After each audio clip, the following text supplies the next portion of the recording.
c'est la fin d'une quinzaine que vous avez pu suivre en intégralité sur Europe 1, radio officielle de Roland-Garros. La finale homme, c'est cet après-midi. Casper Ruud face à Novak Djokovic, le Norvégien numéro 4 mondial, contre le Serbe qui pourrait, en cas de victoire, être le seul joueur à inscrire 23 titres du Grand Chelem à son palmarès. Bonjour Geoffrey Banger. Bonjour.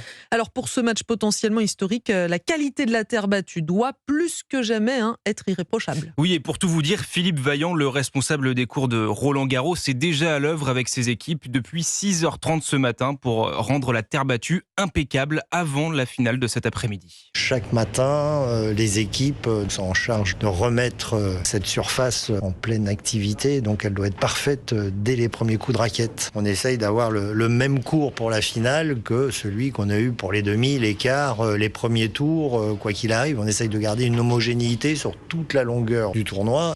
Et pour y arriver, c'est le même procédé tous les matins à chaque remise en état. Du balayage pour éliminer toute la brique pilée de surface qui est souillée. On gratte toute la surface de façon à éliminer d'éventuels fourrbons qui seraient créés suite aux glissades et aux appuis des joueurs.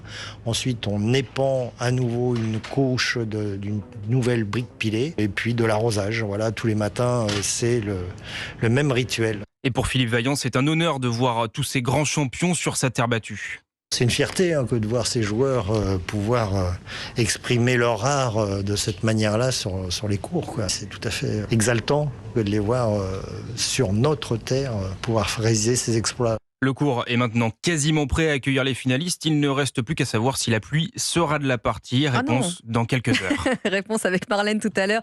Europe 1, radio officielle de Roland-Garros. Merci Geoffrey. On sera d'ailleurs sur place tout à l'heure dans Europe 1 Midi Week-end aux côtés d'Axel May, bien sûr, Cédric Yolin et Nathalie Dechy.